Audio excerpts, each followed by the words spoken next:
The stars outside the observation window looked like scattered diamonds on black cloth. Stood there with a cup of coffee in his hands, watching the endless darkness of space. He was a simple man with a simple job. He moved boxes. He checked lists. He made sure the right things went to the right places. Nothing special, nothing important. But today was different. Today, the ship called Horizon's Grace was carrying something very important. Two alien species who had been killing each other for 300 years were meeting to talk about peace. The enemies, killers, and now maybe friends.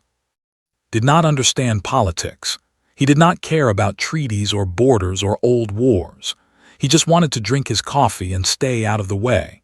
His oversized gray hoodie kept him warm in the cold corridors of the ship.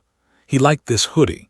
It was soft and comfortable, with a big pocket in the front where he could put his hands or his snacks or whatever else he needed. The ship was busy today. Guards walked everywhere. Diplomats talked in quiet voices. Everyone looked nervous, had seen the delegation arrive yesterday. They were tall and beautiful, covered in silver-blue fur that seemed to glow under the lights. Their eyes were large and golden like moons. They moved with grace like dancers or cats. Their leader was Ambassador. She was the most beautiful of them all, but she was also the most worried. She had brought her 3 cubs with her, baby no bigger than small cats. They were precious to her people. Sacred, some said, the future of her family line. Had seen the cubs once from far away. They were playing in the diplomatic wing, rolling over each other and making small sounds. He had smiled at them. They were cute, very cute. Now he stood at the window, thinking about nothing in particular. His shift was over. He could rest soon. Maybe read a book, maybe sleep. Then the alarm started. Red lights flashed on the walls. A voice came through the speakers, sharp and urgent. All personnel remain in your current locations. Security lockdown in effect. This is not a drill. Blinked, he looked around. Other crew members were stopping in the corridors, confused and afraid. What was happening? Was there an attack? Had the peace talks failed already? He heard shouting from somewhere below, voices high and panicked. Then he heard the heavy boots of guards running. Something was very wrong.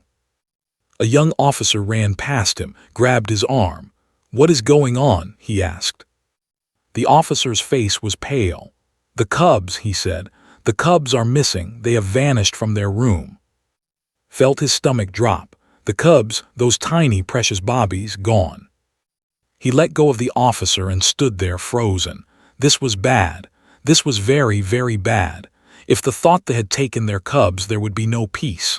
There would only be war, more death, more suffering. He could hear Ambassador now. Her voice echoed through the corridors filled with pain and rage. "Find them. Find my children. Search every room, every corner, every shadow." The guards spread out like a wave. They were tall and fast, their fur bristling with fear and anger. They began tearing open doors, checking storage rooms, looking under tables and inside cabinets. Captain appeared on the main deck.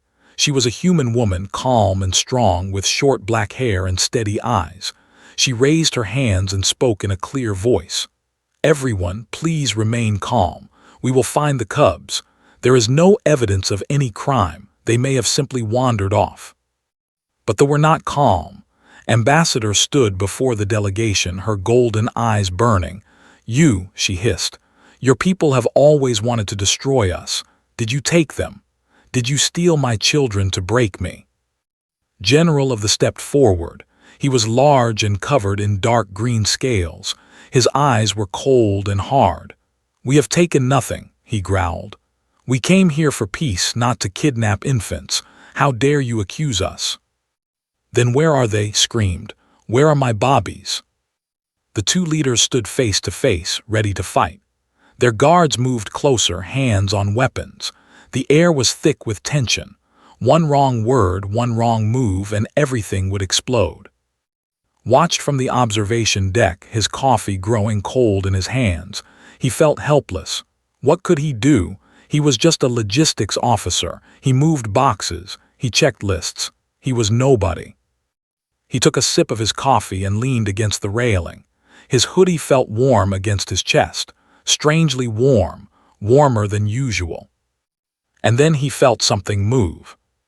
It was small, soft, a tiny shift of weight in the front pocket of his hoodie, like something was adjusting itself to get more comfortable. Looked down slowly. His heart began to beat faster. He put his hand on the pocket. He felt something inside, something warm, something alive. No, it could not be. He opened the pocket just a little, just enough to peek inside. And there, curled up together like a pile of soft toys, were 3 tiny cubs. Their silver-blue fur was pressed against the fabric. Their small bodies rose and fell with each peaceful breath. They were sleeping, sleeping deeply and happily as if they had no care in the world. Stopped breathing. How, when? He tried to remember. He had walked through the diplomatic wing earlier. He had passed by the room where the cubs were playing. Had they crawled into his hoodie then? Had they smelled his warmth and decided he was a good place to nap? He stared at them. They were so small, so innocent, so completely unaware of the chaos they had caused. One of the cubs yawned in its sleep. Its tiny mouth opened, showing small teeth. Then it snuggled closer to its siblings and continued sleeping. Closed the pocket gently. His hands were shaking. He looked around. The guards were still searching. The diplomats were still arguing. No one was looking at him. No one knew. He had the cubs, the missing cubs, the cubs that could start a war. What was he supposed to do now? He thought about walking to Ambassador and showing her. But what would happen then? Would she think he had stolen them? Would the guards attack him? Would they use this as proof that humans could not be trusted? Or would everything be fine? Would she simply take her cubs and thank him? He did not know. He could not think clearly. His mind was spinning. In his pocket, the cubs slept on, warm and safe, unaware that the entire ship was looking for them, unaware that their small bodies held the fate of 2 civilizations. Took a deep breath. He needed to figure this out. He needed to be smart. But first, he needed to get out of this corridor before someone decided to search him. He turned and walked away, trying to look normal, trying to look like a man with nothing to hide.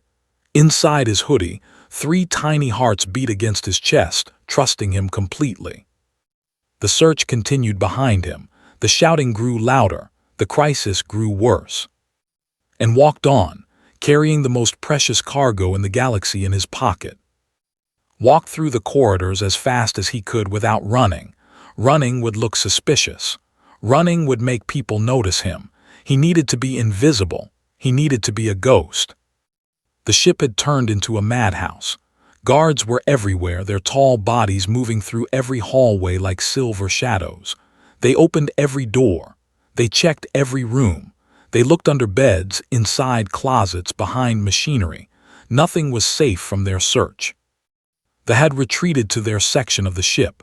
They stood at the entrance to their quarters, arms crossed, eyes cold. They were angry. They were insulted. General had declared that no would enter territory.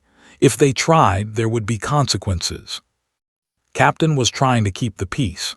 She stood between the 2 groups, talking in calm, steady words, but could see the sweat on her forehead. She was scared too. Everyone was scared. A guard stopped him in the corridor. The alien was twice his height, with fur that stood up in fear and rage. "Human," the guard said. "Where are you going?" Kept his face calm. "To my quarters," he said. "I finished my shift. I want to rest." The guard studied him with golden eyes, felt his heart pound. Could the guard hear it? Could the guard smell the cubs on him? He did not know how good senses were. "Go," the guard said finally, "but stay in your room. No one leaves until we find the cubs." Nodded and walked away. His legs felt weak. His hands were shaking, but he kept walking. He could not stop now. His quarters were small. A bed, a desk, a small bathroom, nothing special, but it was private, it was safe. He closed the door behind him and locked it. Then he sat on the bed and finally let himself breathe. The cubs were still sleeping in his pocket. He could feel their warmth against his stomach. He could feel their tiny bodies move with each breath. They were alive. They were safe. But they were also the most dangerous things on this ship. Slowly, carefully, he opened the pocket of his hoodie. 3 pairs of golden eyes looked up at him. The cubs had woken up. They blinked at him, confused and curious. One of them made a small sound like a question. Another one yawned and stretched its tiny legs. Stared at them, they stared back. "Hello," he said softly. He did not know if they understood human words, probably not, but he felt like he should say something. The largest cub tilted its head. Then it climbed out of the pocket and onto his chest. It sniffed his face, its small nose touching his chin. Then it made a sound that might have been approval and curled up on his shoulder. The other 2 followed. They crawled out of the pocket and explored his body like it was a mountain. One of them found a spot on his lap and settled there. The other climbed up to his neck and pressed its warm body against his throat. Sat very still. He was afraid to move. He was afraid to breathe too hard. These were the children of an ambassador.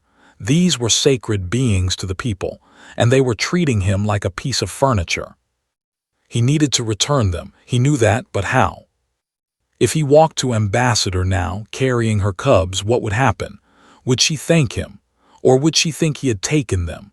Would the guards attack first and ask questions later? He imagined the scene. The guards, angry and afraid. The cubs in his arms. One wrong move, one misunderstanding, and he could be dead. Or worse, he could cause the war everyone was trying to prevent. No, he needed help. He needed advice. He needed someone who understood aliens and their biology. He reached for his communication device. His fingers trembled as he typed a message. "Doctor, please come to my quarters. Private matter. Urgent." Doctor was the ship's. She studied alien life forms. She knew more about biology than anyone else on the ship. If anyone could help him, it was her. 10 minutes passed. 20 minutes. Sat on his bed surrounded by cubs. They had fallen asleep again, their tiny bodies pressed against his warmth. He was afraid to move them. He was afraid they would cry. He was afraid of everything. Finally, there was a knock on his door. He stood up carefully, holding the cubs against his chest. He walked to the door and opened it just a crack. Doctor stood outside. She was a young woman with glasses and messy hair. She looked confused and annoyed. "What is this about? I am very busy. The whole ship is looking for." He opened the door wider. She saw the cubs. Her mouth fell open. Her eyes went wide.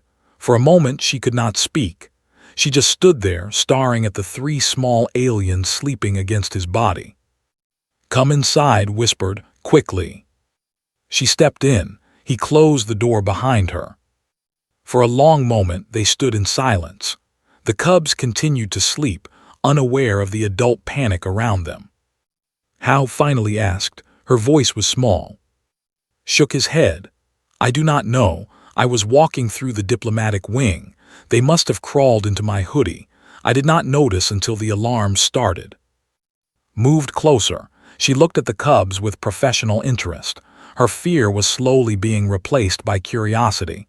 "They are sleeping so deeply, so peacefully. Why did they choose you?"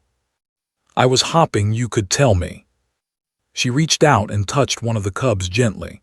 It made a small sound but did not wake. Its tiny body pressed closer to his chest. "Your body temperature," said slowly.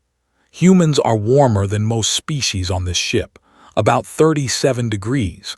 They have a similar internal temperature, especially the mothers when they carry their young." Frowned, "So they thought I was their mother." "Not exactly, but you felt like safety to them, like warmth, like home." Pulled out a small scanning device and ran it over the cubs. Numbers and data appeared on the screen. Cubs imprint on heat sources during their first months of life. It is how they bond with their mothers. It is instinct. "Can you remove them, wake them up, make them go back to their mother?" Shook her head. Her face was serious. If we force them to separate, it could traumatize them. They have bonded to your heat signature, your heartbeat. Forcing them away could cause psychological damage. Felt cold despite the warm bodies against him. Then what do I do? We need to tell the ambassador. We need to explain what happened, but we need to do it carefully. They are very emotional about their cubs. If they think you are a threat, they will kill you first and ask questions later. That is what I was afraid of. Looked at him with sympathy. You did nothing wrong. This is not your fault. The cubs chose you. In culture, that means something. What does it mean? She hesitated. I do not know exactly, but I have read about their traditions. When a cub chooses a guardian outside the family, it is considered sacred, important, a sign from their gods. Laughed. It was a tired, desperate sound. I am not a guardian. I am a logistics officer. I move boxes. Right now, you are the most important person on this ship. Put her hand on his shoulder. We need to handle this carefully. The peace talks, the future of two civilizations, everything depends on what we do next. The cubs stirred against his chest. One of them opened its eyes and looked at him. It made a soft, trusting sound. Then it closed its eyes and went back to sleep. Felt something shift in his heart. He did not understand these creatures. He did not know their language or their culture, but they trusted him, completely, without question. He could not betray that trust, no matter what happened next. Okay, he said quietly, tell me what to do. Nodded, her eyes were determined. We go to the ambassador together, and we hope she understands. Outside, the search continued. The shouting grew louder, the tensions grew higher. And in a small room, a human held 3 sleeping cubs against his heart, wondering how his simple life had become so complicated.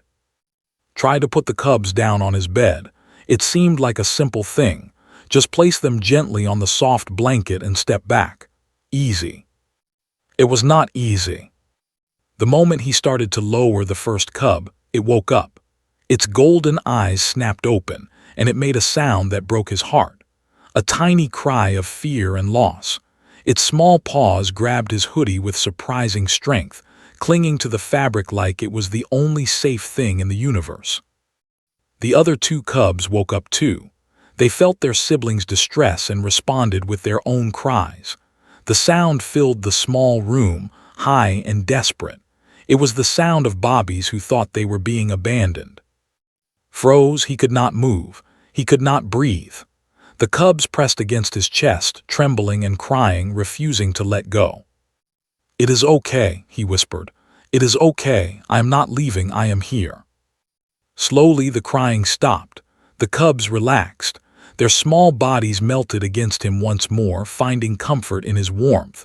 Their trust in him was absolute. It was also terrifying. Watched from across the room, her face was full of wonder. I have never seen anything like this, she said softly. The bond they have formed with you, it is remarkable. Remarkable is not the word I would use, said. His voice was tired. What word would you use for trouble, for disaster? They do not see you as trouble, came closer.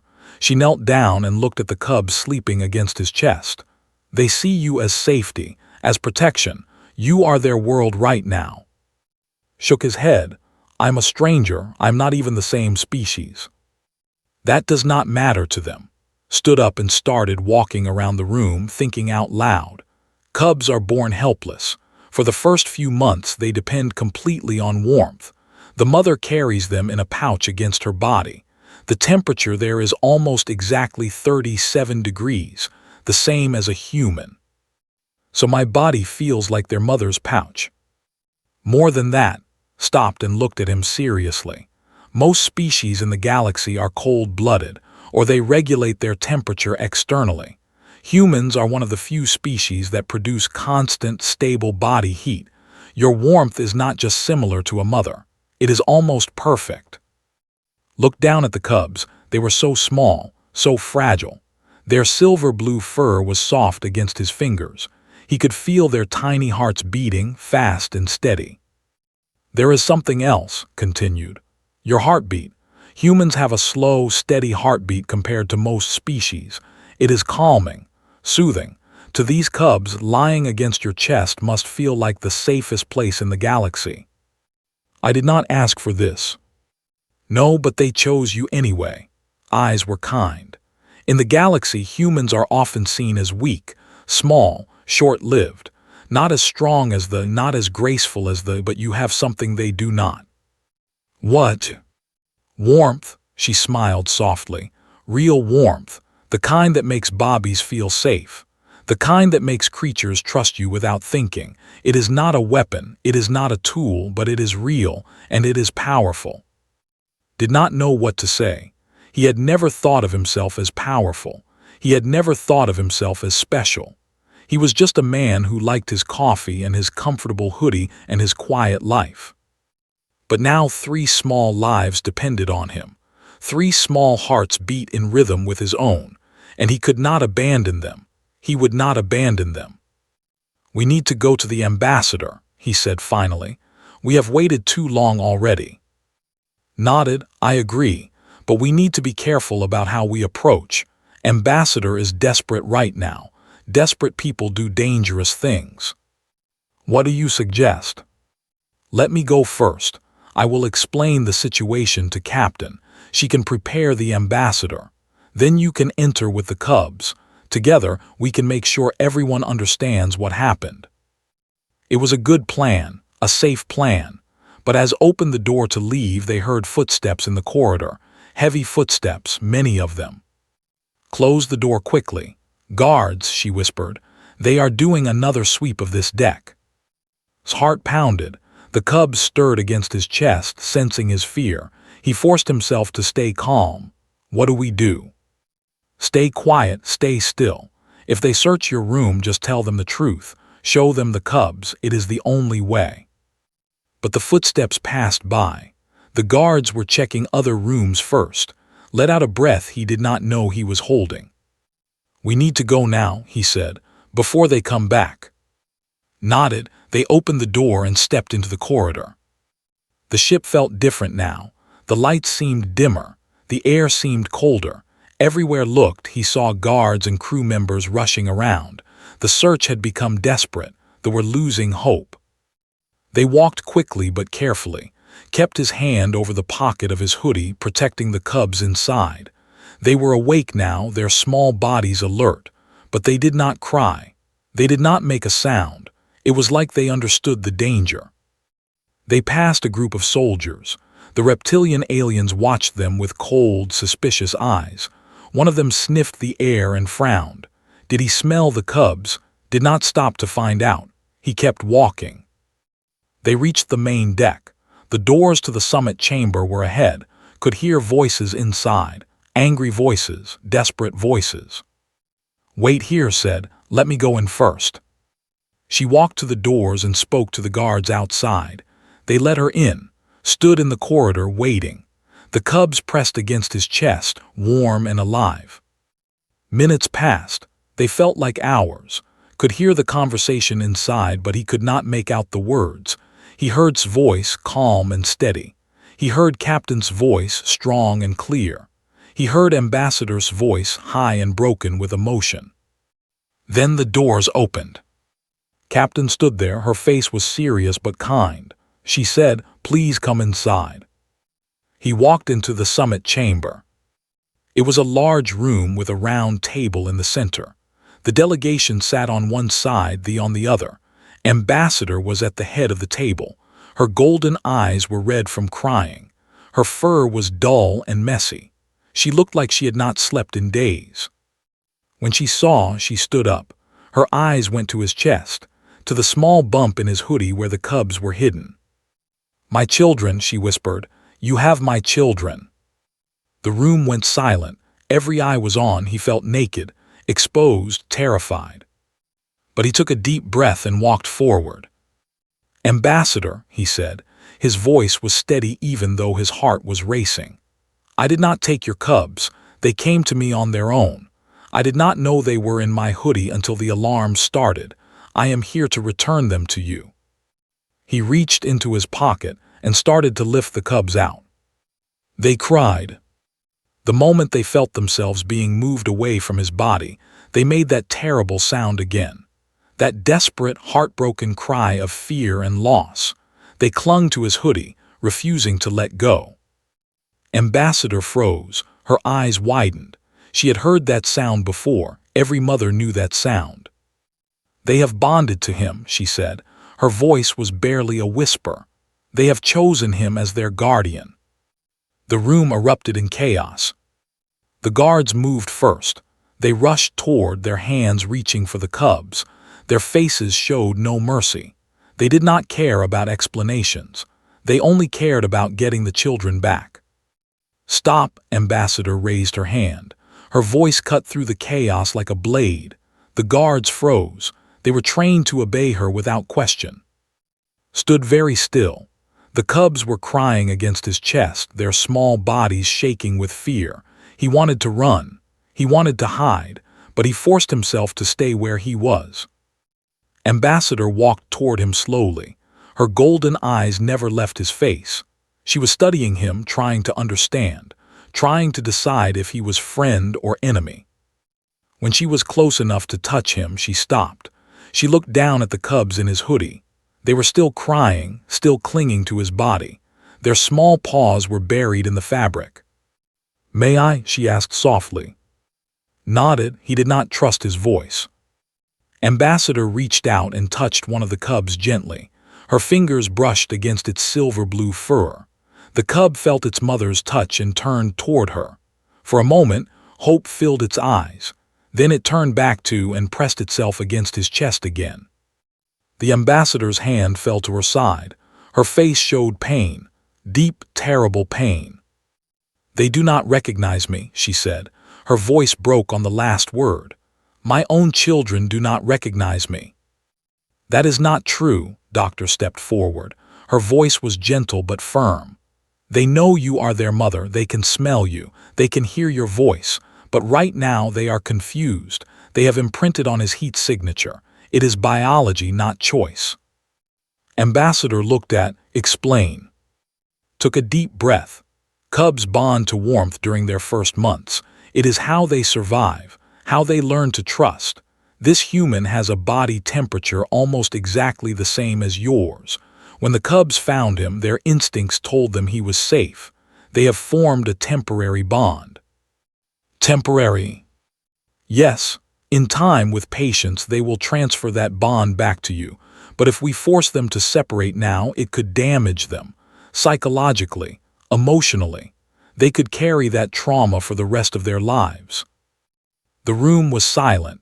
Everyone was listening. They watched with cold interest. The human delegation looked nervous. Captain stood with her hands behind her back, her face unreadable. Ambassador turned back to, her eyes searched his face.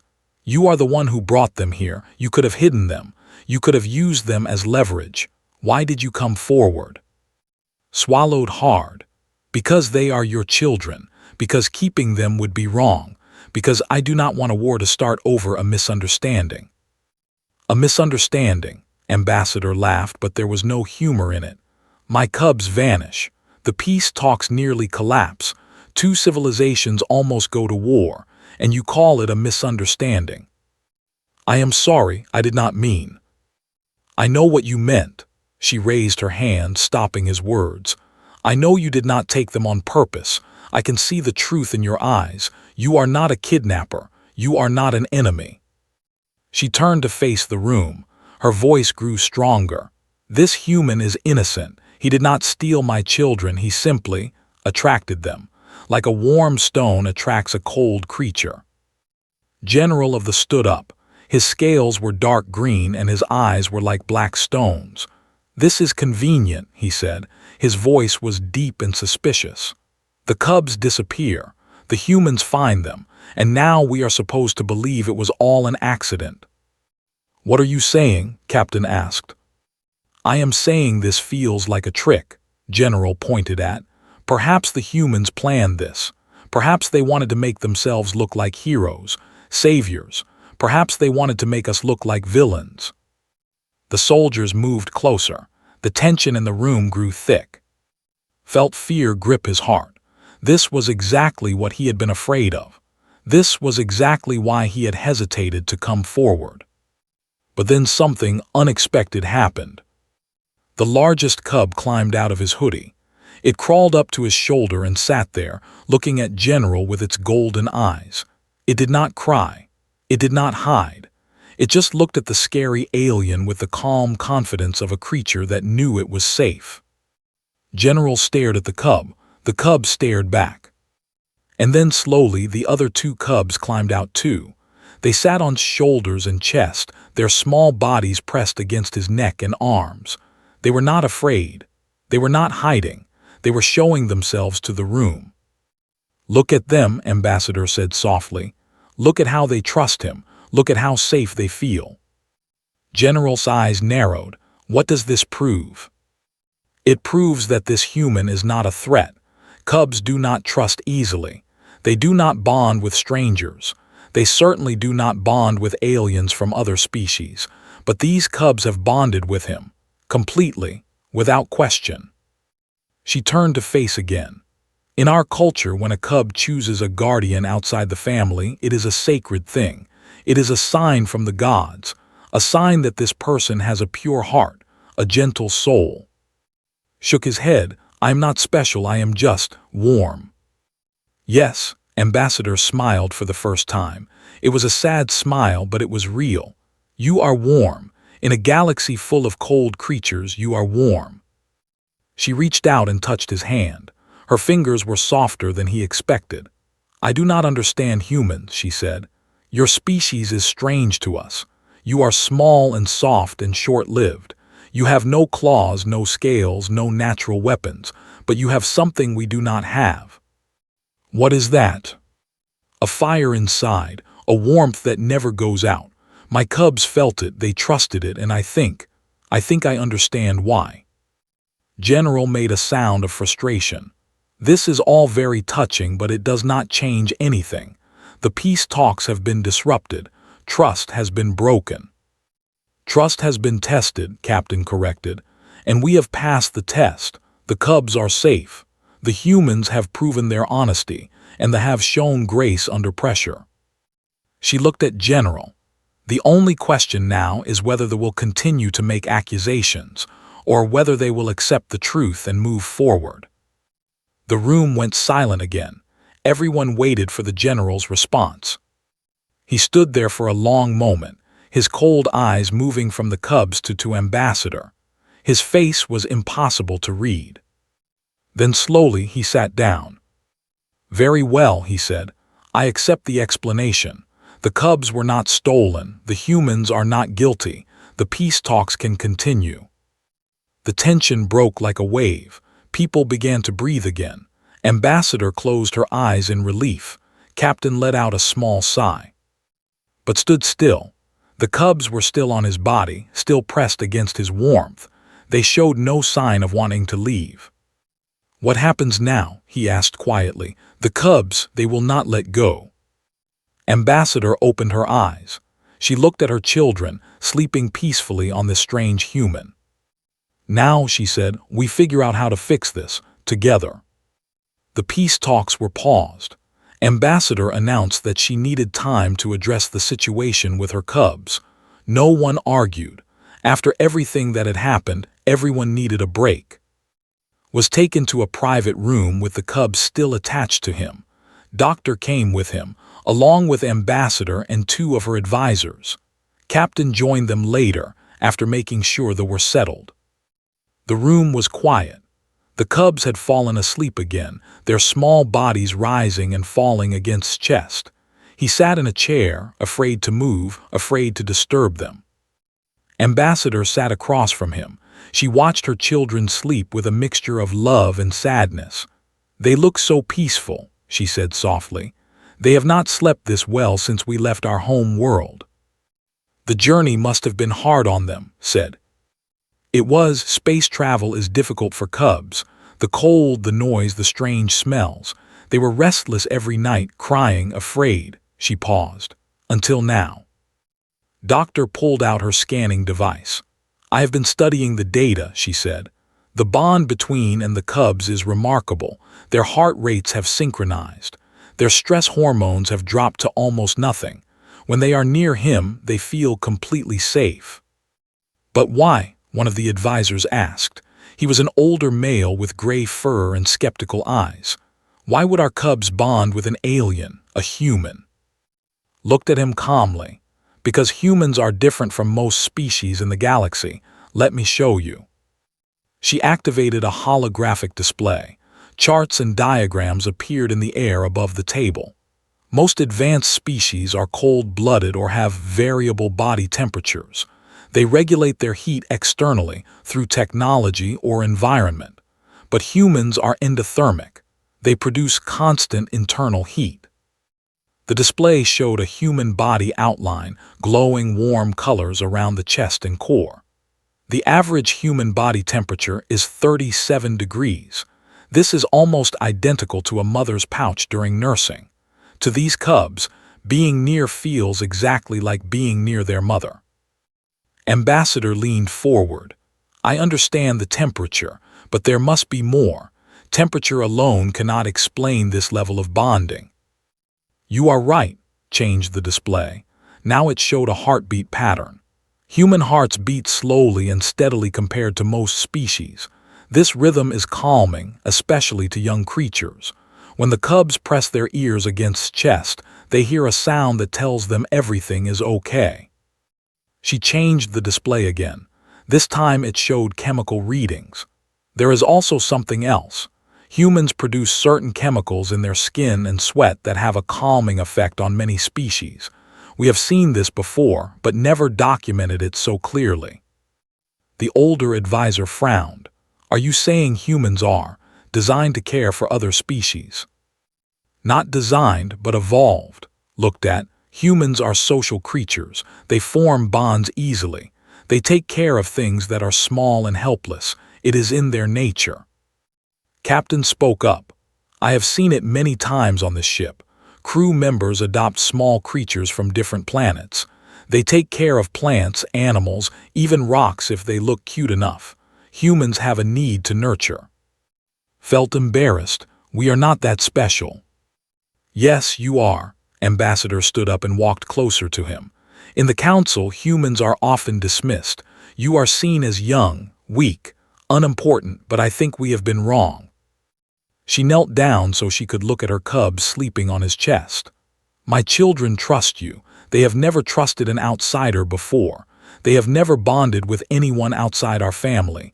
But they chose you, without hesitation, without fear. I did not do anything, said. I was just there. That is exactly the point. Ambassador looked up at him with her golden eyes. You were just there, being warm, being steady, being safe. And that was enough. General of the entered the room. Everyone turned to look at him. His scales gleamed under the lights, and his face was hard to read. I came to observe, he said. The peace talks cannot continue until this matter is resolved. I want to understand. Captain nodded. General, please join us. Doctor was explaining why the cubs bonded with our crew member. General walked closer.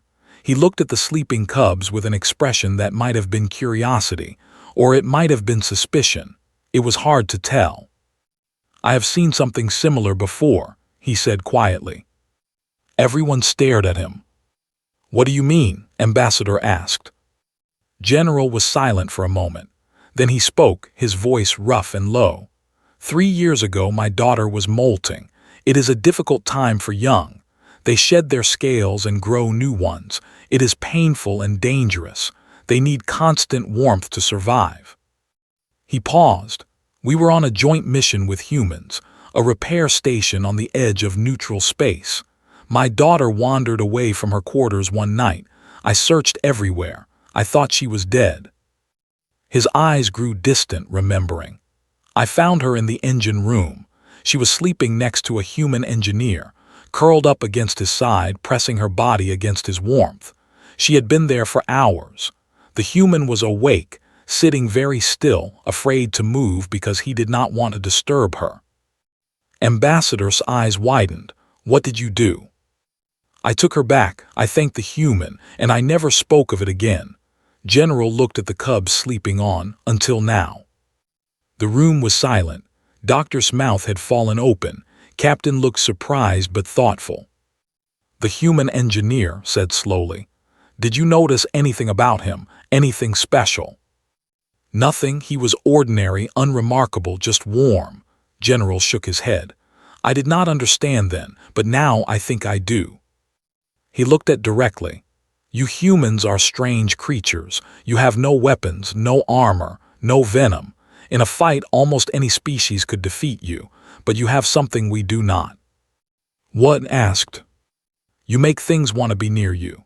General's voice was quiet, almost respectful. "You make things feel safe. That is a power that has no name, but it is real." Ambassador stood up. Her eyes were bright with understanding. "This changes things for all of us." "What do you mean?" Captain asked.